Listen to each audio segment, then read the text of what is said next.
Café Country, a sua dose de triatlon. Pega o seu café e vem com a gente. Olá, pessoal! Estamos aqui com mais um Café com Tri. Eu sou a Érica e hoje no Café com Elas, que eu gostei desse nome, na verdade eu vou chamar de Café com Elas todos que forem só as mulheres. A gente vai abordar um tema que não é muito falado, mas que deve ser um tópico de muito mais discussão do que eu acho que realmente é. Acometendo especialmente o universo feminino, hoje a gente vai falar de imagem corporal e distúrbios alimentares no esporte. O peso sempre teve uma relação direta com a performance. Não é à toa que em alguns esportes como a ginástica olímpica, o hipismo, maratona, ciclismo, triatlon, etc., vemos sempre atletas com peso corporal relativamente baixo e aquela aparência de serem muito magras. Mas será que sempre o peso mais baixo é o melhor? Em contrapartida, acho que a gente tem que citar, por exemplo, a Serena Williams, a atleta de tênis fenomenal que tem um corpo muito diferente dos padrões. E não dá para dizer que ela não tem performance, né? Quais os riscos associados a essa busca pelo menor peso? Quais os riscos psicológicos dessa luta contra o espelho, né? E para falar sobre esse assunto, eu tenho aqui comigo a Carla de Piero, psicóloga, especialista que trabalha com preparação mental dos atletas. Hoje ela trabalha com o time olímpico, está preparando os atletas para Tóquio, é também triatleta amadora há mais de 20 anos. E também a Desirê Coelho, doutora em nutrição, especialista em transtornos alimentares e trabalha com comportamento, esporte, é uma profissional excepcional. A Marisa Kumimatsu, que também é nossa atleta, está aqui para conversar também com a gente e compor esse bate-papo muito legal de hoje. Meninas, bem-vindas! Olá, Olá, bom dia! Bom dia! Obrigada pelo convite, Érica, novamente está aqui no Café com Tri. Agora o especial só mulheres, né? Porque da outra vez a gente estava 50%. E fala desse tema tão importante que é um pouco esse estigma do peso também, né? Como isso é muito sobrecarregado nas mulheres, principalmente. Principalmente. Acho que a gente vai falar mais pra frente, né? Não deixa de acometer os homens, né, Carla? Mas, especialmente, acho que as mulheres. É isso mesmo, especialmente as mulheres sentem mais as questões que envolvem o peso, mas no triatlon, que é um esporte de endurance, a gente vê os meninos também sendo acometidos por questões como transtornos alimentares. Então, vale a pena todo mundo se interessar e ter um pouco mais de informação sobre esse tema também. Vamos começar. Dê, quais são os distúrbios alimentares mais comuns no nosso esporte? Assim, que você vê também na prática do seu consultório. Tá. O que eu acho que é interessante falar é que a primeira incidência de transtorno alimentar, né, que varia muito de um esporte para o outro. Então, dentro dos transtornos alimentares, né, também essa incidência vai variar. Então, os mais comuns que a gente atende são bulimia nervosa, anorexia nervosa, e aí, em menos grau, o transtorno da compulsão alimentar periódica. Mas eu acho que é interessante, né, a gente diferenciar um pouquinho dentro dos transtornos alimentares, cada um deles. Porque as pessoas têm muita ideia de que a anorexia nervosa é magrinha e bulimia nervosa é que induz o vômito, né, ou tem a compulsão alimentar. E, na verdade, não é. Eles são muito mais mesclados, né, muito mais parecidos do que se imagina. Porque o que seria, né? A anorexia nervosa seria uma restrição alimentar intensa no qual a pessoa, né, consegue manter essa restrição por muito tempo, então ela acaba perdendo muito peso. No entanto, existe um subtipo de anorexia nervosa no qual a pessoa pode ter compulsão alimentar, que é o subtipo com a compulsão, né, compulsivo. E, no entanto, também tem a menina só que aí o que acontece? Ela pode ter até comportamentos purgativos ou não, e na bulimia nervosa você sempre tem um ciclo ali, que é a restrição alimentar, seguido de de uma compulsão, e seguido de um comportamento purgativo, que a gente chama. O que é o comportamento purgativo? É algum comportamento para tentar minar ou para tentar anular aquele episódio compulsivo. No final, o que vai distinguir uma pessoa com anorexia nervosa e bulimia nervosa, sendo que existem vários subtipos de cada um deles, é meio que a faixa de peso, Érica. Então, se está com muito baixo peso, se classifica como anorexia nervosa, e dependendo do peso corporal, pode classificar como bulimia nervosa. Entanto que há casos de pessoas que migram de um transtorno alimentar até para outro. Então, existe muito uma interface entre eles. Não é só aquela coisa que a pessoa pensa, a bulimia tem compulsão e a anorexia não come, é super magra. Não, é muito mais complexo do que isso. Nossa, eu particularmente achava que era mais simples mesmo. Então, assim, que era só a bulimia e anorexia e acabou, né? Então, só por isso a gente já vê que o assunto é muito mais fundo, né? E esses distúrbios também aparecem muito entre atletas, né? Mais entre atletas. Exatamente, Marisa. E o que acontece é que dependendo da modalidade, aí a Carla pode falar melhor, que ela trabalha com ginastas até, a gente tem incidência na literatura que vai variar de 2% a 5% até 40% dos atletas. Então, depende muito, né? Você está falando de que atleta? E a gente sabe que modalidades no qual o peso corporal é um fator mais importante, e aí entra ginastas, que tem todo o aspecto até de beleza do esporte, né? Estético, né? Assim. Estético, exato. E aí o triatlon, no qual o peso também é muito importante por conta da performance, isso vai influenciar, a incidência tende a ser maior. Eu não achei, né? Eu até tentei procurar alguma coisa de triatlon, né? Com transtorno alimentar, não achei nada muito nesse sentido. Corredores existem, maratonistas existem, mas no triatlon em si não achei nada, mas a incidência deve ser bem alta também. Eu acho que a gente pode falar um pouco da nossa experiência prática e dos números, né, Desirê? Então, você deve atender atletas com esses sintomas, eu atendo. A gente tem triatletas bulímicas, a gente conhece algumas, né, que já passaram por anorexia. E é importante falar sobre os dados, né, como a Desirê estava falando. Então, numa publicação super recente de 2019, do British Journal of Sports Medicine, eles mostram que existe uma prevalência geral de transtorno alimentar de 6% a 45% entre mulheres atletas. Gente, é um absurdo isso. E entre os homens, de 0% a 19%.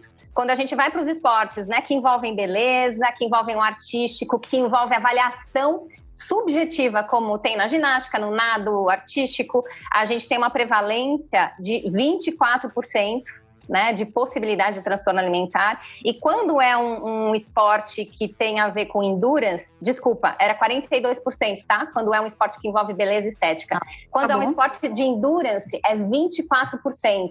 É muito alto. Considerando que o triatlon é um esporte de endurance, a gente tem uma chance de 24% dos atletas que treinam com a gente de desenvolverem um transtorno alimentar.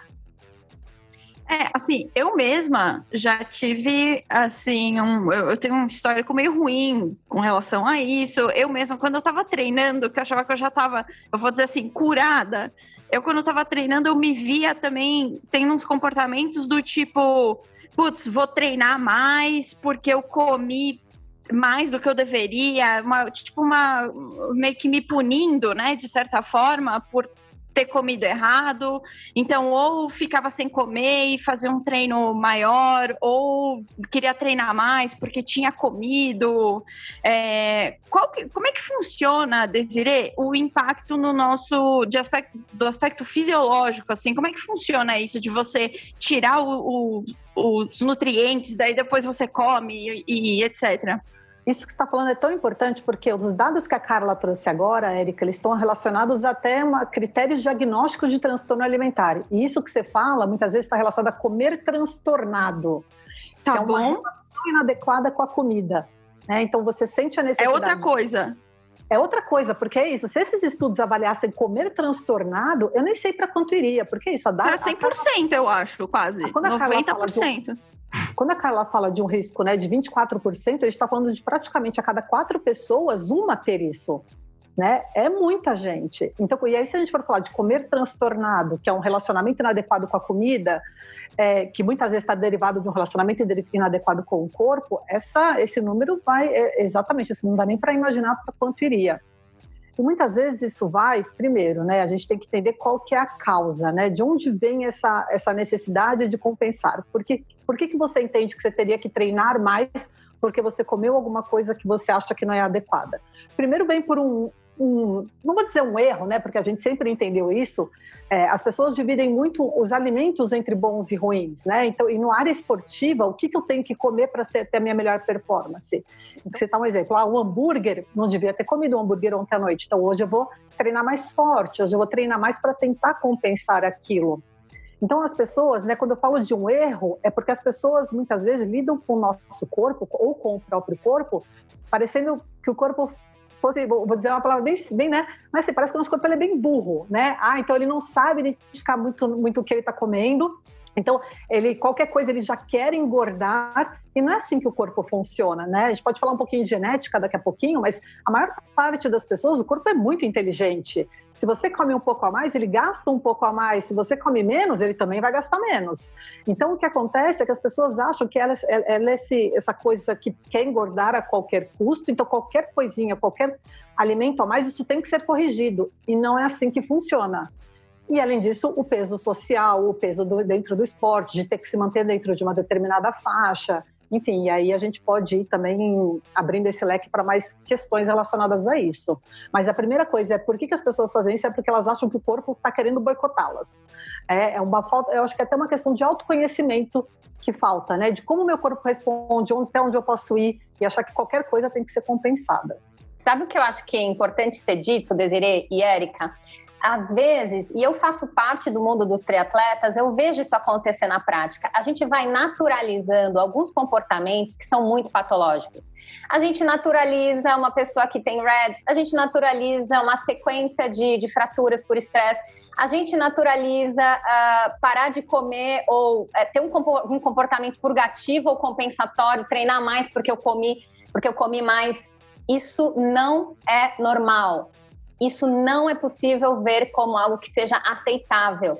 Isso é um transtorno, isso é um jeito de se comportar que traz malefícios para a saúde. Não dá para a gente reverberar esse tipo de comportamento. Eu lembro que quando eu comecei a treinar triatlon, eu tinha 18 anos, eu tinha um colega que falava assim, quando tá resfriado, vai treinar. Se tá doendo, vai treinar. Se tá sangrando, vai treinar. Desculpa, né? Depois eu fui aprender mais velha que estava tudo errado. E quando eu fui seguindo esses conselhos, eu só me machuquei, eu tive overtraining. Então, acho que cada vez mais é importante as pessoas terem informações baseadas em evidência, baseadas em treinamento, na nutrição e na psicologia, para entender como tirar os benefícios do esporte, senão a gente começa a ter prejuízos com a prática esportiva. E para os atletas também, que ficam nesse mundo nesse ambiente competitivo, eu acho que também é um pouco prejudicial, né?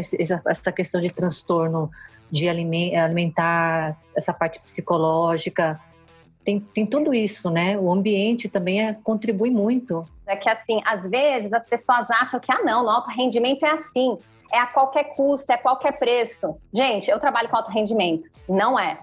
Não é a qualquer custo. Não é a qualquer preço. Né? A gente já sabe que um transtorno alimentar instalado, ele pode até ajudar num resultado agora, mas a longo prazo ele não sustenta a performance. Um atleta que tem instalado um transtorno alimentar vai ter a carreira mais curta por vários motivos psicológicos e fisiológicos. Então, a gente fala de transtorno alimentar, mas assim, eu tenho uma pergunta para Desirê. Quais são as consequências de um transtorno alimentar? Eu posso falar da parte emocional, mas eu queria ouvir da Desirê qual que é a consequência, quais são os malefícios, porque está tão banalizado, né? Um transtorno alimentar, que parece que tudo bem se eu tenho um transtorno alimentar instalado. Ou mesmo esse comportamento purgatório, né, que a gente acabou de falar, de querer compensar, isso também deve ter consequências, né? Não, são muitas as consequências, né? Quando a gente fala, por exemplo, de uma anorexia nervosa, no qual a gente... E é muito comum, né? Antigamente chamava até síndrome... como chama? Tríade da mulher atleta, né? Mudou o nome agora. Mas sim, agora é RED-S. Inclusive, temos um capítulo sobre isso, se vocês quiserem ouvir lá o nosso episódio sobre RED-S. Vale a pena. As pessoas... E o RED-S, né? A Carla falou uma frase que eu até anotei aqui. A gente está naturalizando comportamentos patológicos. E no meio esportivo, né? Essa coisa do RED-S, né? Que é uma baixa disponibilidade de energia, ou comer muito pouco para demanda, está totalmente naturalizado. E qual que é a consequência que isso traz de comer pouco? Aumenta a chance de lesões. Nas mulheres, diminui a densidade mineral óssea, então vai dar muito mais fratura por estresse, né? Por lesão por estresse. Além de falar, né, no envelhecimento, a questão de osteopenia, osteoporose, ciclo menstrual que fica prejudicado. Então, a gente está falando até a questão reprodutiva prejudicada. E se a gente for para casos mais graves, aí a gente tem questões de uma alteração também no balanço de minerais que ela tem. Então, como é que fica a performance de uma pessoa assim? Então, o que a gente tem que entender é que as consequências são muitas. Quando a gente vai para o lado já mais... Quando a pessoa tem episódios compulsivos, a chance de ganho de peso no longo prazo ela é muito grande. O que o corpo entende, né? O corpo entende mais ou menos, quando a pessoa está comendo pouco, eu brinco com os pacientes, eu falo que o nosso corpo ele é meio... Às vezes, quando ele é colocado em situações extremas, ele fica histérico. E o que é isso, né? Por que a pessoa que faz a restrição por muito tempo é normal ela ter... É normal, não que seja normal, tá, gente? Mas uma consequência que é normal de acontecer, ela tem um episódio compulsivo depois. Porque o corpo fala, vai buscar comida, porque você não está comendo o suficiente. Então, quando a pessoa para comer, ela tem episódios compulsivos. Só que hoje em dia é tão normal a pessoa falar, eu tenho compulsão por isso, compulsão por aquilo, que é a normalização desse comportamento patológico, e não é normal ter compulsão. Então, acho que isso é uma coisa primeira. A pessoa está restringindo por tanto tempo que o corpo dela, quando ela come, faz com que ela coma uma grande quantidade, porque ele está preparando o quê? Para a escassez novamente. Então, como é que fica o prejuízo, né? O prejuízo também de performance dessa pessoa e o emocional, cara, ela vai falar muito, muito melhor do que eu. Então, assim, a gente tem que entender que tudo isso tem consequência no longo e também no curto prazo. A pessoa, muitas vezes, ela está achando que é normal e não é. Acho que a primeira coisa que a gente tem que tirar essa normalização é que é comum ficar comendo grelhado com salada, que é comum ficar comendo pouquinho por uma carga de treino alta. Né? É normal atender pacientes, né, que são atletas amadores. Hoje em dia eu já não trabalho, mas já trabalhei bastante com atleta profissional, inclusive para as meninas da ginástica artística. Era comum atender pessoas que comem muito pouco para a demanda deles. Muito pouco. E aí o que acontece é que, obviamente, não dorme muito bem, não consegue perfumar tão bem. E às vezes se aumenta a alimentação, se a pessoa fica com medo de engordar, a gente vai aumentando aos poucos, né, para ela se sentir segura para aquela demanda. E aí ela começa a se sentir muito melhor e ter uma melhora de performance e uma melhora de vida como um todo. Então, eu acho que a gente tem que tomar muito cuidado quando a gente fala disso, né? As consequências, elas são inúmeras, mas principalmente, imediatamente tem umas questões emocionais que aí vão gerar um relacionamento inadequado com a comida e a pessoa vai viver para sempre com esse relacionamento tudo ou nada, né? Então, ou eu não como nada, ou quando vai comer, tem um episódio compulsivo. Isso é o mais comum de acontecer. Isso acaba gerando até o efeito sanfona, né, Desirê? Muito. Porque é isso, né, Marisa? O corpo da pessoa, ele está preparado assim, ele está vivendo numa escassez. Então, quando a pessoa come, ele fala, então come o que você puder agora, porque eu não sei quando vai vir comida de novo. Então, é quase como se fosse... A gente tem que pensar que o nosso corpo está adaptado evolutivamente para isso. Nosso corpo não surgiu quando a gente nasceu, né? Ele está evoluindo há milhares de anos. Então, quando ele passa por um período de escassez, ele vai querer o quê? Acumular o máximo possível. E eu brinco, né, com as pessoas. Você acha que os nossos antepassados, quando ficavam, 3 dias comendo muito pouco, 4 dias comendo muito pouco, quando achava, né, uma presa, um lugar que tinha muita comida, eles se sentavam e comiam bonitinho à mesa? Não, eles tinham um comportamento alimentar completamente o quê? Voraz. Né? Então, aquela voracidade e uma falta de controle. Comer até o quanto aguentar, né, o conseguir, e aí para depois ficar mais um tempo sem comer.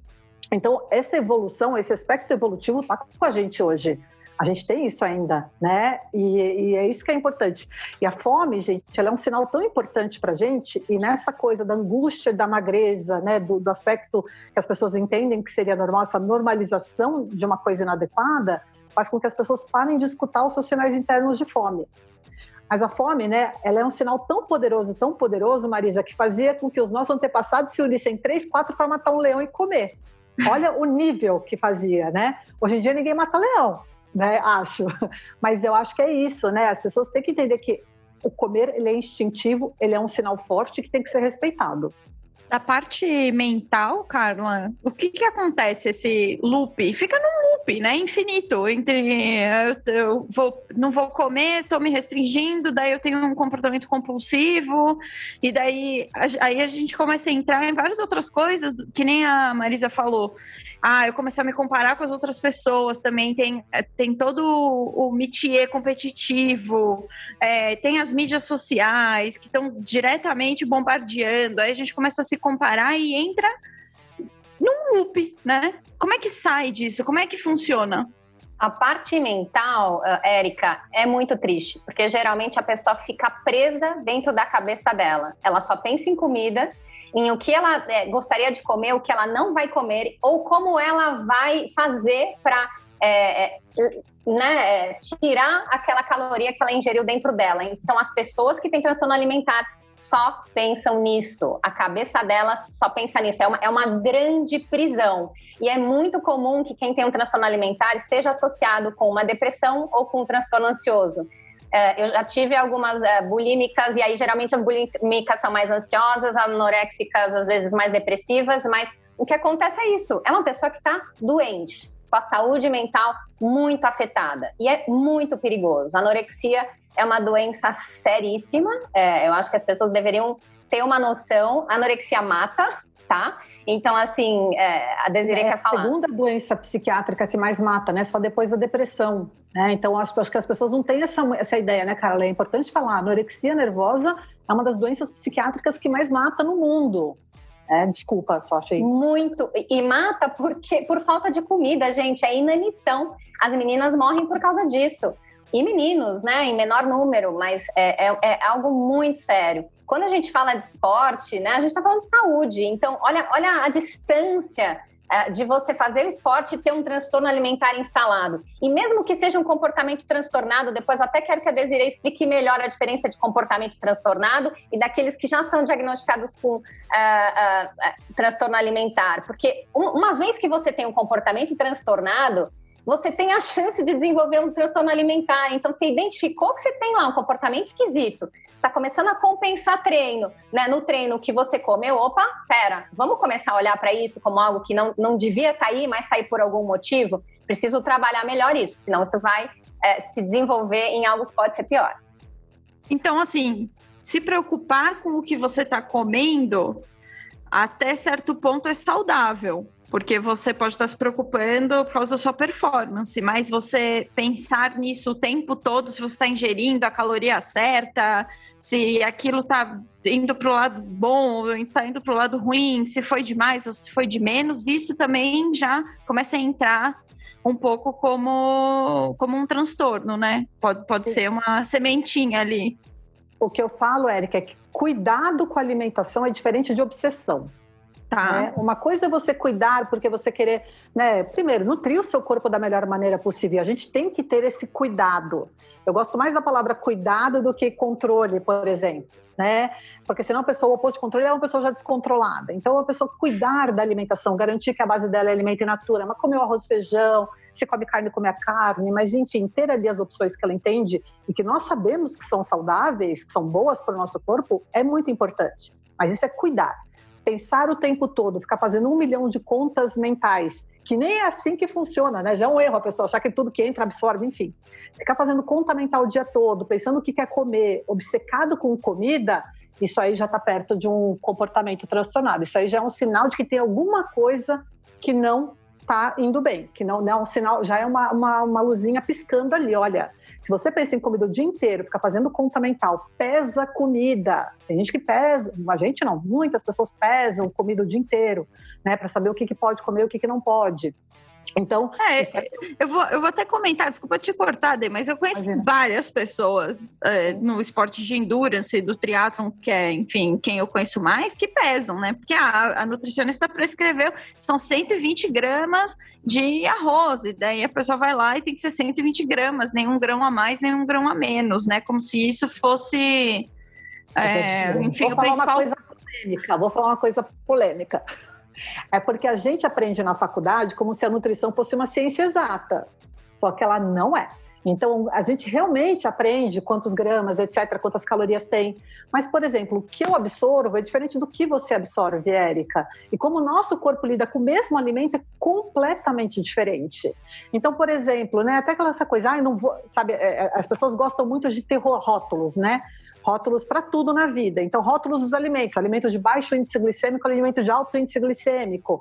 Então tem que comer só de baixo índice glicêmico. Só que hoje em dia a ciência está mostrando que o que para mim é um alimento de baixo índice glicêmico, para você pode ser alto, o que para você é alto, para mim é baixo. Sim, tudo depende do seu metabolismo, né? Tudo depende de vários, até da microbiota intestinal. Depende, né, de como o seu corpo lida com tudo isso. E você não tem como saber isso, gente. Não tem teste. Não, vou pagar um teste. Não paga, gente. É gastar dinheiro à toa, de microbiota, de qualquer coisa. Mas a ciência está mostrando que a individualidade ela é muito maior do que a gente imagina. Então, como o nosso corpo lida com essas coisas? Então, quando a gente fala, né, de alimentação, dessa coisa de quantos gramas eu tenho que comer, isso já é, muitas vezes, essa necessidade de controle da pessoa, um comportamento transtornado. E aí eu já vou puxar o que a Carla tinha falado para eu diferenciar. É que quando a gente fala de transtorno alimentar, né, a gente tem o CID, né, a gente tem os modos de categorizar as doenças, então que tem vários critérios diagnósticos, e aí cada transtorno alimentar tem o seu critério diagnóstico, que vai evoluindo, vai mudando de um para o outro, mas o que acontece é que muitas vezes as pessoas não fecham todos os critérios diagnósticos para uma determinada doença. Então, vamos supor, para ter transtorno, para ter bulimia nervosa, você tem que ter episódios de compulsão e purgação pelo menos 3 vezes por semana, há não sei quantos meses. Mas se você tem uma vez por semana, será que você não tem? Né? Então, muitas vezes o comer transtornado é uma tendência ou já um comportamento desajustado com relação à comida. Então, ignorar os aspectos de fome, episódios compulsivos ou de enorme exagero alimentar com frequência, restrições alimentares autoinduzidas muito grandes e severas. Então, tudo isso já são comportamentos alimentares, já são comportamentos transtornados. Eu queria aproveitar que a Desirê falou dessa individualidade e falou da importância da gente considerar a nossa fome, para voltar num tema que eu já falei, eu acho que algum podcast, talvez tenha sido até no Café com Tri, do quanto que a gente está mais preso numa regra externa, do que estão dizendo para a gente está olhando menos para aquilo que a gente sente, que é a dica mais fidedigna que a gente tem. A nossa fome, ela é muito importante. O nosso cansaço de estudo para a gente, a nossa sensação de bem-estar, ela é a mais fidedigna que existe, muito mais do que o relógio, muito mais do que a regra que o treinador colocou na planilha que eu tenho que fazer, o que a nutricionista mandou eu comer.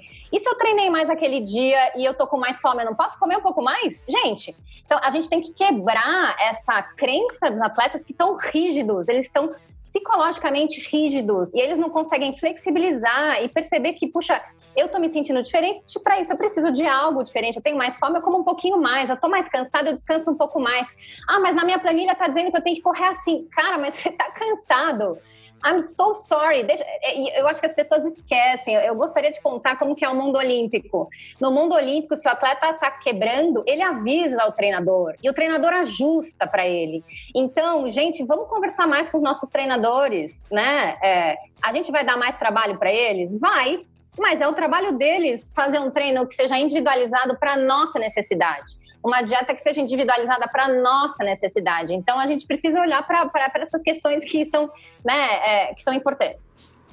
Não, eu acho perfeita a sua colocação. E é muito isso, né? A gente está deixando de olhar para nós, para as nossas sensações, que nem você falou, esse exemplo do o meu treinador mandou eu correr às 5, mas hoje eu tô quebrada, ou tô cansada, ou dormi mal, e daí eu vejo muita gente que acaba se criticando, poxa, não consegui correr às 5, quero que tava na minha planilha, meu Deus, que desespero, e agora minha performance tá indo pro saco, e daí entra, né, numa seara que é muito negativa. E eu queria ouvir de vocês sentem que todos esses problemas que a gente está conversando aqui, que eles pioraram à medida que as mídias sociais bombam mais, né? Cada vez mais, Instagram, as pessoas postando performance, postando corpo, postando uma série de coisas. Vocês sentem que tem uma relação ou não? Eu falo que eu tenho uma relação de amor e ódio com as mídias sociais, né? Porque ao mesmo tempo, que é como a internet como um todo, né? Que pode ter muita coisa legal, positiva, né? Tem muito isso de seguir um modelo de que você entende que aquela pessoa é o ideal. E aí a gente entra nessas pessoas que acham que estão, eu vou postar o que eu treino, o que eu como, e aí, né, porque, eu tô assim incentivando outras pessoas a fazerem o delas, né? Vamos falar dos blogueiros e blogueiras, não vamos falar só no feminino, né? Mas do mundinho fitness. E o que acontece é que, na verdade, o que elas fazem, primeiro que muitas vezes, e eu conheço algumas pessoalmente, não contam a verdade, ou não contam a história inteira, né? Não contam de fato os medicamentos que tomam, as coisinhas que fazem nos bastidores, ou o quão sofrido aquilo é para eles. né? Quais são os prejuízos que eles têm econômicos, às vezes? Não, porque alguns ganham muito dinheiro com isso, outros nem tanto, mas eu acho que é isso, né? A vida postada não é vida vivida nem para eles, e as pessoas acham que aquilo é. E outra coisa que eu vejo muito das mídias sociais é que as pessoas pegam, muitas vezes, fotos, imagens da vida de várias pessoas diferentes e acham que tudo é aquilo que as pessoas estão fazendo o tempo todo. E não é, pega um momento da vida de um momento da vida de outro e fala, olha, todo mundo consegue menos eu. E isso não é verdade, porque as pessoas só postam o melhor delas. Quando a gente fala de alimentação, quantas pessoas, né, hoje em dia até que parece um pouco mais, né, mas quantas pessoas postam de fato que elas estão, como é a alimentação, como é complicado para elas se organizar, como é difícil? Não, elas só postam ali o frango com batata doce e a saladona, né, e aquilo me dá uma agonia, porque é isso que as pessoas acham. Tem gente que digere mal batata doce, fica com flatulência o dia inteiro, e aí muitos que estão escutando com certeza vão se identificar, porque tem vários pacientes que ficam comendo batata doce porque acham que é bom, né? Só que está fazendo mal para ela aquilo, né? Nesse sintoma que ela está tendo. Então, as mídias sociais, elas vieram normalizar, eu vou repetir a frase da Carla toda hora, que está normalizando comportamentos patológicos. Mulheres completamente, extremamente magras, que se a gente for fazer uma composição corporal, elas estão até desnutridas, servindo de exemplo de treino, de alimentação, do que fazer e do que não fazer, né? Então, assim, é muito complicado. Então, eu acho que isso só piorou. E Desirê, eu vejo também assim a parte assim, o contrário, né? Tem atletas que são muito, muito, muito magras, mas não porque é opção dela, porque acho que é a genética dela, e sofrem com relação a isso também. Você vê muito isso no seu consultório? O que eu acho que é importante, Marisa, entender assim, existe sim essa questão genética, né? A gente, claro que existe, e isso a pessoa tem que ter muito autoconhecimento, saber onde ela está nesse espectro. Se a gente fosse falar de genética, a gente pode colocar as pessoas, existem dois extremos. A pessoa que é muito magra, né? Tem pessoas que têm tendência a ganhar massa muscular, e essas pessoas que são muito magras, elas têm até dificuldade de ganhar peso. Quando ganha, treina, né? Vai lá, tá comendo mais, tá fazendo musculação, fica 2 semanas sem treinar, murcha tudo, né? E se essa pessoa, ela diminui a alimentação, ela também perde peso muito fácil. Então, é um extremo. E tem um outro extremo, que são pessoas que têm resistência para perder peso e ganham peso com facilidade. Então, se a gente for colocar essas pessoas têm resistência para perder peso, quando elas diminuem o consumo alimentar, o corpo diminui o gasto. E se elas comem mais, o corpo não aumenta o gasto, faz com que elas ganhem mesmo. Então, a gente tem que entender primeiro, Marisa, onde é que a gente está nesse meio tempo, nessa linha, né? Se a gente está perto de um extremo, se a gente está no meio, se a gente está mais perto do outro extremo. Eu acho que isso é importante, porque sim, existem essas pessoas que têm a genética. E aí, o que acontece... Mas é uma minoria, não Dê? Dos dois extremos são minorias, mas os dois extremos a gente sempre conhece alguém. Né? Eu sempre dou um exemplo no colégio, não, na faculdade, que eu fiz esporte. Tinham 2 irmãos que eu lembro que no intervalo eles comiam pacotes de bolacha recheada para tentar ganhar peso, mas não ganhava nada, né? Então o apelido deles era o óleo e o olhinho, não ganhava nada, né? Então você já imagina, super altos, magros, e estavam tentando ganhar peso, jogavam basquete, enfim, e aí comiam muito e não ganhava peso, mas também a gente conhece pessoa do outro lado. Acho que esse autoconhecimento de saber onde você está e até onde o seu corpo pode ir com a sua genética, eu acho que, primeiro, as pessoas, não é conformismo, ele é libertação, né? Para saber até onde você consegue ir com saúde, né? E melhorando os seus aspectos de vida. Mas basear o seu resultado, um resultado de uma pessoa que tem um biotipo, uma genética completamente diferente da sua, e aí você está fadado à frustração e à tristeza para sempre. E por isso a comparação é um grande mal, né, Desirê? Porque quando a gente compara, sei lá, batata com galinha, não tem como, assim, é você com alguém que tem uma história diferente, que tem uma genética diferente, então aumenta muito a chance da pessoa se deprimir ou né, se avaliar negativamente, e é super difícil porque é o que mais acontece, é o que a gente ouve. Puxa, mas por que ela consegue ou ele e eu não consigo? Ah, mas eu quero aquela bunda e aquele abdômen, mas veja... E muitas vezes nem estão na mesma pessoa, né? Ela quer o abdômen de uma pessoa com a bunda de outra, ela quer com ela. Né? Ela quer somar as coisas, né? Exato. E sabe uma outra coisa que eu percebo que as pessoas naturalizam, Desirê? Essa coisa da mulher estar sempre insatisfeita consigo mesma. Ah, nenhuma mulher tá, nenhuma mulher... Isso não pode ser uma normalização. A gente não pode achar que está tudo bem eu não gostar de algum lugar do meu corpo. Porque se isso acontece, eu tenho uma questão que envolve a minha imagem corporal. E o transtorno alimentar está associado, né, às questões de imagem corporal. Então, como é importante a gente ensinar as mulheres a se observar e a se gostar como elas são. E eu acho que a grande dificuldade disso é porque a gente está sempre se comparando e porque parece que tem um alvo, eu preciso ser daquele jeito, porque aquele jeito é o jeito supostamente bonito, aceitável.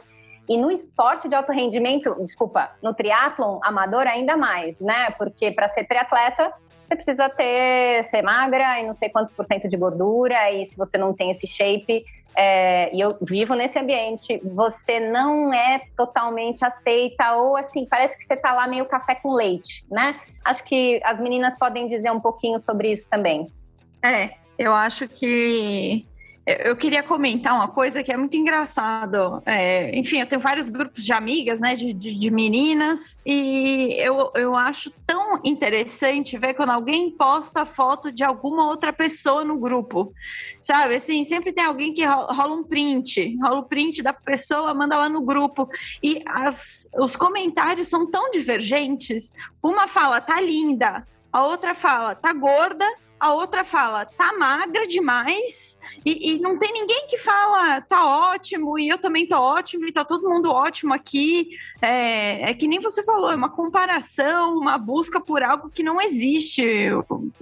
Então, enfim, queria comentar isso, porque é algo que a gente vive, não tem como. Por mais que a gente tente ficar longe disso, parece que tá todo mundo o tempo todo se comparando e mandando, e enfim, ninguém tá satisfeito consigo mesmo. E outra, por que julgar o corpo alheio, né? Você não sabe a história de vida daquela pessoa, por que isso tem que ser uma coisa relacionada a mérito, né?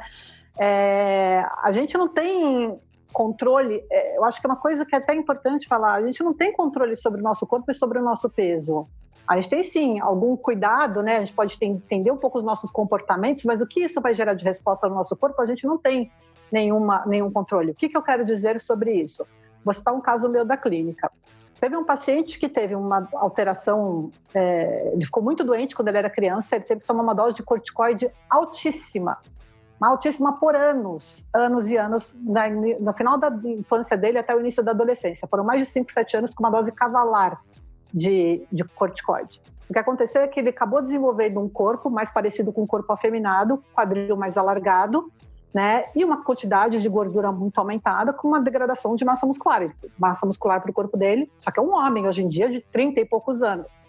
Então, que deve ser super julgado pelo corpo dele, mas qual é a história dele, você não sabe. E quando comparado aos irmãos, o que acontece? Ele é diferente. Os irmãos não tiveram a doença que ele teve. E o medicamento estava aí, o medicamento salvou ele. Se não existisse esse medicamento, mas é isso. Hoje em dia ele vive com o corpo que ele está, né? Enfim, a gente conseguiu já conseguir convencê-lo a fazer musculação, enfim, né? A mudar algumas coisas com relação ao corpo dele, mas ele não tem nenhum controle sobre isso. Só que ele é julgado por isso. E outra, né? Quando as pessoas ainda, né? Quando a comida vira uma maneira que a pessoa tem de lidar com questões muito difíceis para ela. A gente sabe, quando a gente falou de transtorno alimentar, rapidamente, que 30% mais ou menos, eu acho que é pouco isso, tá? Nos casos, né, de mulheres com compulsão alimentar, está relacionado ao abuso sexual. Então, assim, só que você não sabe a história de vida dessa pessoa, né? E as pessoas julgam o quê? Só o que elas estão vendo. É uma coisa tão superficial. E por que julgar o corpo? Por que mandar um print? O que isso está te fazendo, né? E o que isso está reforçando? Você não sabe a história de ninguém. Então, eu acho que é parar um pouco com isso e, enfim, né, refletir um pouco mais. Eu concordo com a Desiree, eu até fiz um post ontem, eu repliquei um post da Etienne, que ela posta uma foto dela e pede desculpa para todas as mulheres que ela chamou de linda, antes de chamar de forte, competente e incrível. Por que a gente sempre usa um elogio para algo que é de imagem, antes de dizer sobre algo que ela é capaz de fazer, que ela desenvolveu, e não que nasceu com ela, como é a nossa imagem? Então, eu acho que a gente tem um desafio pela frente, que é desconstruir isso que foi construído ao longo dos anos, e é uma questão muito cultural, da gente valorizar, principalmente a mulher, primeiro através da aparência dela, do corpo dela, e depois daquilo que ela é capaz de fazer. Então, assim, para mim isso é o desafio de vida, é um desafio profissional de conseguir que a gente consiga trazer essa mudança. Carla, a gente já falou sobre isso várias vezes, né? Eu e você. Sobre receber esse elogio de você é bonita antes do elogio de você é capaz ou você é competente ou qualquer coisa do tipo. Acho que, infelizmente, eu vejo que para as mulheres é uma luta a vida inteira, assim, para você se aceitar no corpo que você tá. E eu vou citar o meu exemplo de novo, porque eu acho que, enfim, talvez as pessoas se relacionem. Quando eu comecei a treinar, eu tava magra, eu comecei a treinar, eu fiquei muito mais magra, porque eu não comia o que eu tinha que comer para a quantidade de treino que eu fazia, e eu tava me achando, eu tava amando aquela magreza toda. E a vida aconteceu, eu engordei e as pessoas reparam que eu engordei, né? Poxa, você engordou, você não já foi magra. Eu acho que eu tô magra hoje, eu não tô obesa, né? Eu tive um filho, também tem isso, né? Mas aí tem uma pressão para eu voltar no corpo que eu tinha. Não uma pressão para voltar à performance que eu tinha também, que talvez não aconteça mais, né? Então... Mas olha como é interessante, desculpa. Olha como é interessante, Érica, até na sua fala, você fala, eu estou magra, não estou obesa, como se só existissem esses dois espectros, né? Ou a pessoa está magra ou ela está obesa, né? Então, assim, existe que é o cuidado dela. Então, se eu não estou magra, se eu não estou bem, é porque eu estou muito mal. E não existe um meio termo aí, até na fala, né? Então a gente... você vê, mas eu falei, né, que eu tenho minhas serpentes aqui na minha cabeça. É super comum. E assim, existe Desirê, você vê no seu consultório o pessoal chegando e falando, eu quero um percentual de gordura X, e você sabe que essa pessoa não pode chegar naquele percentual de gordura por questões, enfim, de genéticas, talvez, ou talvez por questão de performance também, porque eu acho legal a gente falar aqui que, poxa, para o esporte de endurance, que é o triatlon, o mais magro ou o menor percentual de gordura não é o melhor, né? O que eu acho, chega muita gente falando, eu quero ser magro, eu quero ter o menor percentual de gordura possível, e novamente aí eu acho que tem algumas questões, porque nem todo mundo que fala isso é atleta ou atleta amador, né? E primeiro eu acho que é um erro das pessoas entenderem, que a gente chama hoje até de fatfobia, né? Que as pessoas têm medo da gordura, elas têm fobia, um horror à gordura corporal. Como se o tecido adiposo fosse um mal a ser combatido a todo custo. As pessoas esquecem, Érica, que a gordura é um órgão. O tecido adiposo é um órgão, assim como seu pâncreas, seu rim, seu pulmão, seu coração. E você não escuta ninguém falando, tira meu coração, né? Eu quero ter o menor coração possível, o menor pâncreas. Claro, para pesar menos. Exato, exato. Mas por quê? O tecido adiposo, eu entendo que ele cresce e os outros não crescem em condições normais. Mas é um erro das pessoas isso, porque... Primeiro que elas não entendem de fato o que é o percentual de gordura. O percentual de gordura não está... Muitos falam isso porque eles estão achando que quanto menor o percentual de gordura, mais saudável eles vão ser também. Né? Não é só uma coisa relacionada à performance, eles acham que está relacionado à saúde. E não está. Percentual de gordura não tem nada a ver, não tem relação nenhuma com saúde. Ele é simplesmente um parâmetro para a gente ver evolução de uma pessoa dentro de uma escala que é pobre com relação à saúde. Então, o percentual de gordura, as pessoas falam, qual que é o ideal? Não existe um percentual de gordura ideal. A gente aprende na faculdade, mas ele não existe.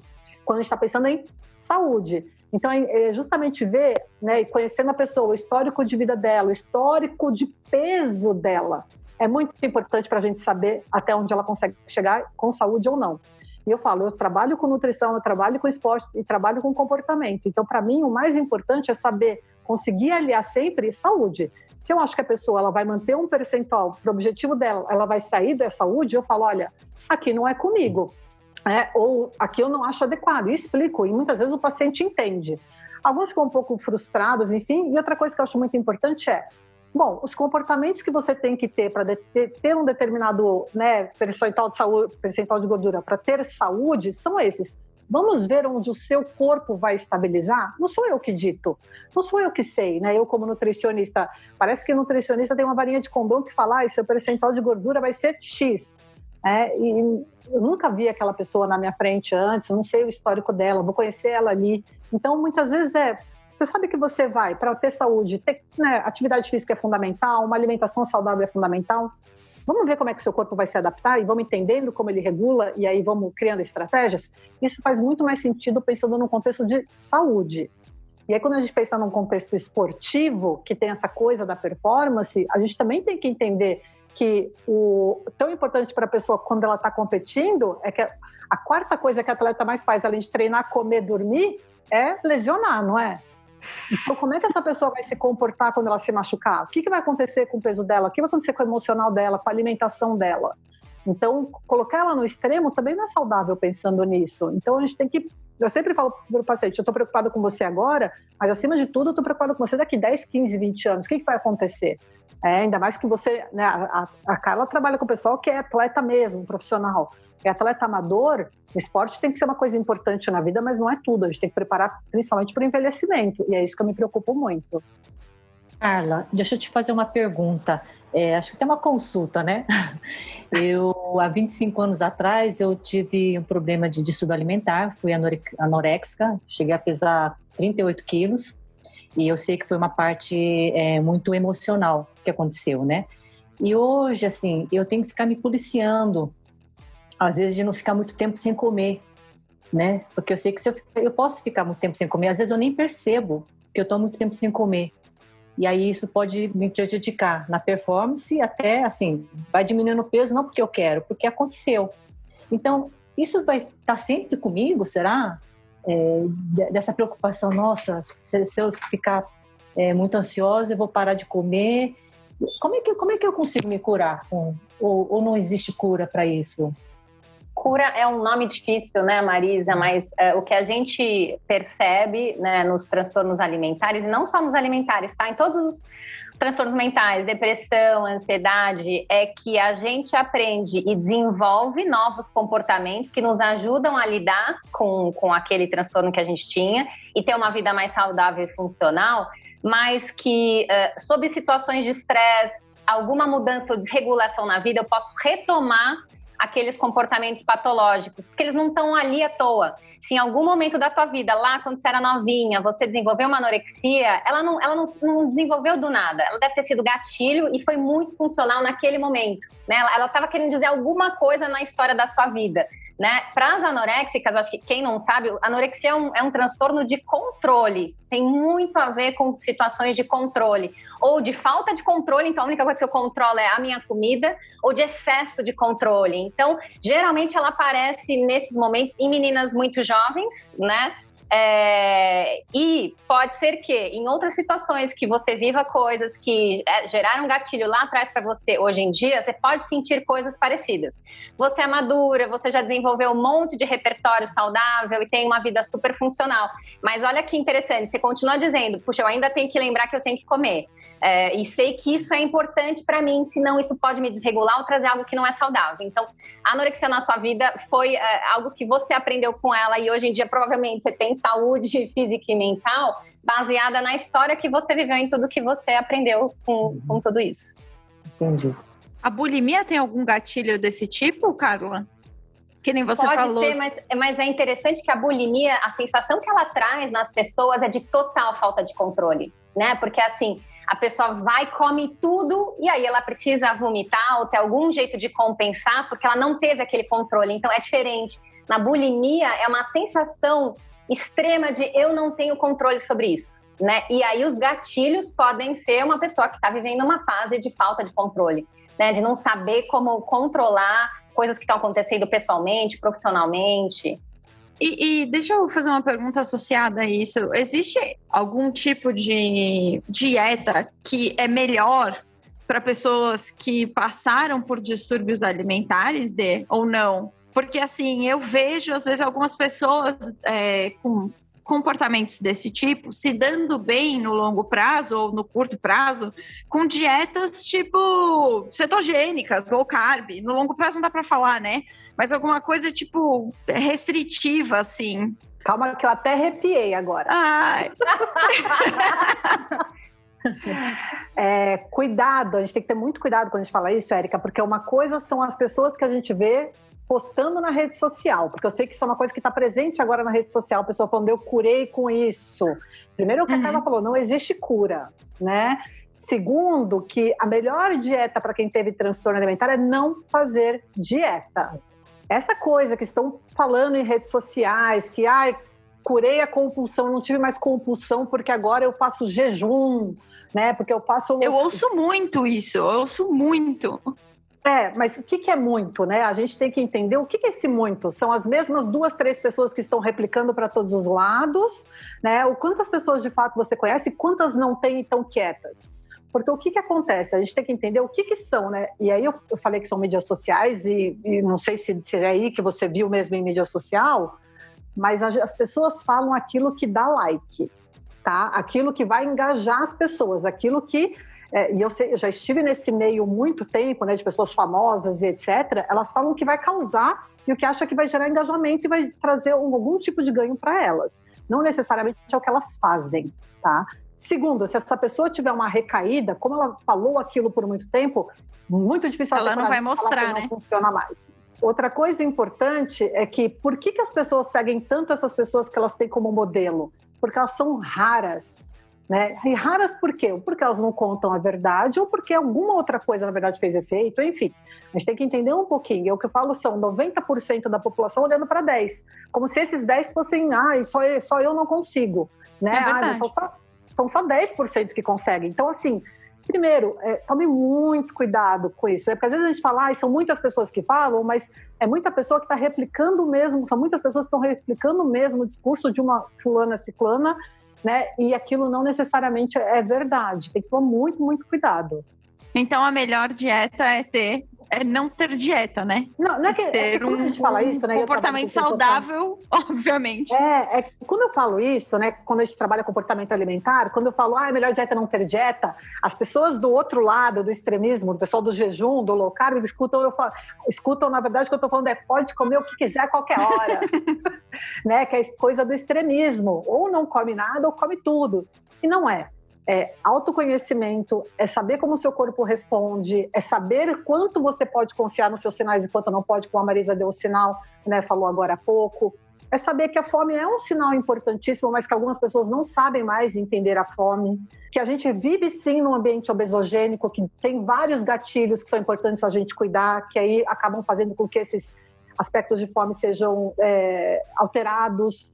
Eu vi um post seu, desculpa te cortar, mas sobre esse aspecto de fome, eu vi um post seu muito legal que você postou uma paciente sua, ou paciente, homem, não sei, que escreveu fome emocional, fome física. No diário alimentar. No diário, eu achei muito legal isso.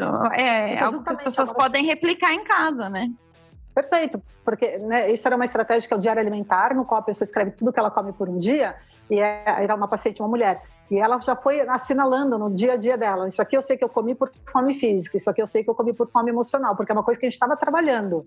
Era um objetivo dela. E a pessoa entender a diferença de fome e vontade. E são várias coisas. A Carla falou agora há pouco sobre a questão da fome, né? Uma coisa importante que o nosso corpo aumenta a fome e as pessoas não sabem é porque às vezes é para combater um vírus ou uma infecção por bactéria, alguma coisa. O nosso corpo o sistema imunológico chega a precisar de 500 calorias a mais para combater uma infecção. E aí a pessoa sente muito mais fome no dia, só que ela está fazendo uma dieta, pesando comida, e acaba não respeitando essa necessidade, o sistema imunológico não tem força suficiente, a pessoa fica doente. Então a pessoa, quando está entrando num ciclo maior de treino, cai doente. Por quê? Porque o corpo está aumentando uma demanda, ele tem uma demanda aumentada ainda mais para combater alguma coisa, e aí não comeu, o corpo fica doente mesmo. Então, assim, como é que o nutricionista pode saber dessa demanda? Não tem como eu, como nutricionista, saber quanto você tem que comer. Mas eu preciso saber se você é uma pessoa que entende a diferença de fome física. Eu vou falar fome hedônica, tá? Porque fome emocional é um braço da fome hedônica, que é a fome do prazer. Se você sabe a diferença de fome e vontade, se você sabe respeitar o momento de parar, então eu tenho que saber quanto de autoconhecimento você tem para daí sim trabalhar com macronutrientes, trabalhar com estratégia pré-longo, enfim, mas tem uma base que é importante ser respeitada e as pessoas passam por cima de tudo isso. Só complementando o que a Desirê falou de fome emocional, é incrível como as pessoas se punem pela fome emocional, né? Eu tô comendo isso aqui, mas eu não estava com fome. E olha a importância que a gente tem. Através da alimentação, a gente também consegue aliviar ou melhorar estados emocionais. A questão é quando a gente exagera, mas assim, comer algo só para me sentir feliz ou para sentir prazer, tá tudo certo, gente. Coloca na conta. Né? Se a gente perder esse valor que a gente tem de comer, isso fazer bem e dividir a alimentação com as pessoas, Se a gente perder essa coisa gostosa do comer, qual que é a graça, né? Então, eu acho que é importante as pessoas saberem disso também. A fome emocional, ela também pode ser contabilizada como uma comida que é importante para você naquele momento. O problema é quando realmente tem uma compulsão, tem um exagero, ou você só usa a comida para isso. A comida é a única fonte de prazer. Isso é um baita problema, né? A pessoa não tem prazer na vida em nada, a única fonte de prazer é a alimentação. Aí a gente tem um baita problema. Diferenciar para as pessoas, que nem todo mundo sabe a diferença de exagero e compulsão. Eu acho que a gente ainda não falou nesse episódio, né? E que é importante, porque as pessoas falam toda hora que tem compulsão. E o que é compulsão alimentar, né? Compulsão alimentar é comer uma quantidade de comida que uma pessoa parecida com você, numa situação semelhante, não comeria. E muitas vezes tem falta de controle, mas não necessariamente tem falta de organização nisso, né? Então, por exemplo, vamos supor que você chegou depois fez um treino longo no sábado, comeu uma saladona na hora do almoço, com uma carne grelhada, à tarde comeu um iogurte, aí chega à noite comeu, 8 pedaços de pizza, mais 3 taças de sorvete e meio litro de sorvete, sei lá. E aí, o que acontece? Tem que entender que, provavelmente, aquele episódio, né, comer uma pizza, quem não comeu o dia inteiro, treinou 3, 4 horas no sábado de manhã, não comeu quase nada o resto do dia, comer aquela quantidade, eu acho que qualquer pessoa comeria, porque você não comeu, você estava em privação intensa. Agora, que circunstâncias seria uma compulsão alimentar, né? A compulsão alimentar seria, você comeu bem, já comeu o dia inteiro, e aí chegou, comeu um pacote de polvilho. Tem um caso de um paciente que comeu 2 pacotes de polvilho, um pote de doce de leite, comeu 2 pães na chapa na sequência, em pouco tempo. Então, isso já é um episódio compulsivo, né? Não é uma refeição normal de se fazer em pouco tempo. Então, a pessoa tem que saber um pouquinho diferenciar para conseguir identificar, não, foi um exagero, por que foi um exagero? Porque provavelmente eu comi muito pouco o restante do dia, não tô, né? Eu tô com uma demanda aumentada e tô comendo pouco. Então, saber diferenciar isso. Exagero, todo mundo tem. Eu sou nutricionista, às vezes exagero, é normal. Então, é importante entender o que a Carla falou, qual que é a frequência disso também, né? A frequência e intensidade. Não, perfeito. E eu ia até pontuar que nós, mulheres, sofremos influência também dos hormônios, né? E só por isso a nossa fome hedônica, né? Pode oscilar, né? Então, só pontuando isso. Não, tem estudo mostrando que a TPM, né, a necessidade do nosso sistema reprodutivo por glicose aumenta. E essa seria um dos motivos pelos quais as mulheres precisam, né? Vou falar precisam, mas assim, acabam consumindo um pouco mais de doce nessa época. Então, e tudo bem, né? E tudo bem, não tem problema nenhum. Tudo bem. Gente, doce não é o mal da humanidade, né? Desde que consumido dentro de um contexto saudável. As pessoas demonizam muito, né, o açúcar. O açúcar refinado, não, imagina. O açúcar refinado. E eu entendo, né? Isso aí é até um tema para outro episódio, mas eu entendo o motivo. Não acho que é completamente, mas eu sempre falo, tá bom, então o francês não come nenhum doce, né? Que populações que a gente tem, né? Será que isso é verdade, esse extremismo das pessoas? Ou será que dá para encaixar dentro de uma alimentação saudável?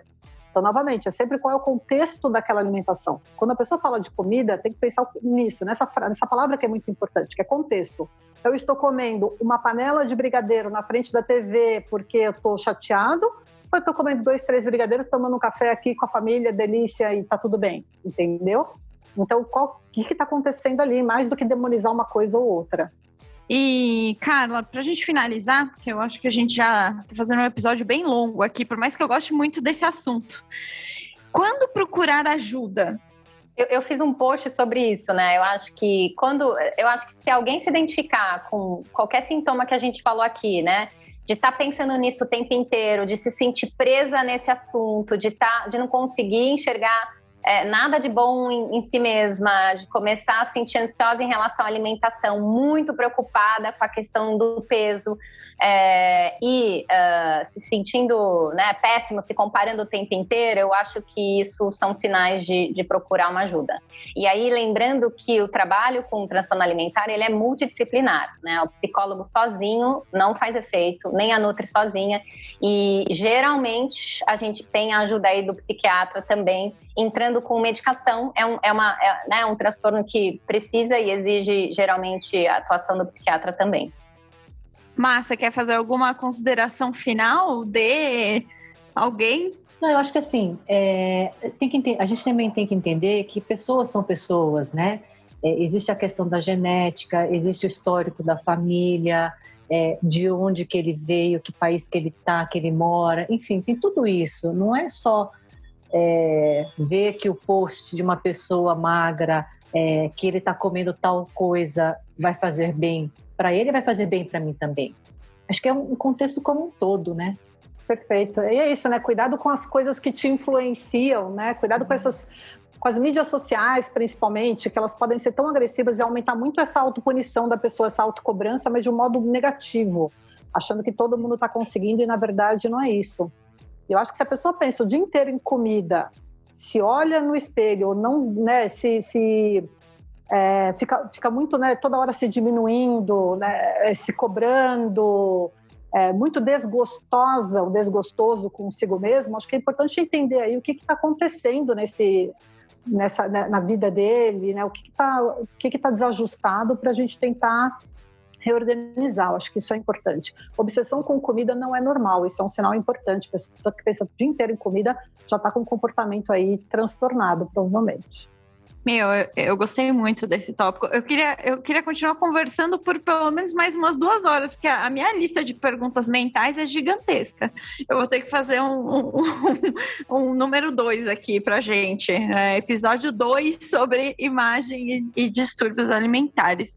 Mas, de qualquer forma, eu queria agradecer muito, muito, muito vocês. De terem despendido do tempo de vocês para falar aqui com a gente no Café com Tri. E queria pedir para os nossos ouvintes comentarem, enviarem esse episódio para alguém que vocês conheçam, que talvez precise ouvir essa informação ou que vocês acham que pode fazer bem. Enfim, isso é sempre bom, esse compartilhamento. E também eu espero, na verdade, que a gente consiga promover um pouco mais essa conversa sobre o corpo, sobre o que é normal, sobre o que é alimentação saudável, sobre o que não é saudável também. Eu acho muito legal a gente falar sobre isso. Enfim, agradecer de novo vocês aí. E os homens façam seus comentários, né? Nesse mundo de distúrbios alimentares que a gente não conhece tanto. A gente ouve mais mulheres, né? Falando sobre isso. Perfeito. E é isso, deixem também outras perguntas que vocês tenham, de tópicos que vocês queiram que a gente aborde aqui no Café Só Feminino. Foi um prazer, Érica. Obrigada pelo convite, estar aqui com a Marisa e com a Desirê, super legal. Sempre que vocês quiserem, estamos juntas. Agradeço novamente o convite, um prazer falar com vocês e todo mundo que escutou. E assim, a gente tem muita coisa ainda para falar desse tema, então sempre quando quiser, estou à disposição. Muito, vamos gravar com certeza. Sigam também as nossas convidadas lá nas redes sociais, por favor. A gente vai deixar elas tagueadas no nosso Instagram. E é isso, meninas, muito, muito obrigada e até a próxima. Valeu! Valeu! Valeu, beijo! Café com Tri, a sua dose de triatlon. Pega o seu café e vem com a gente.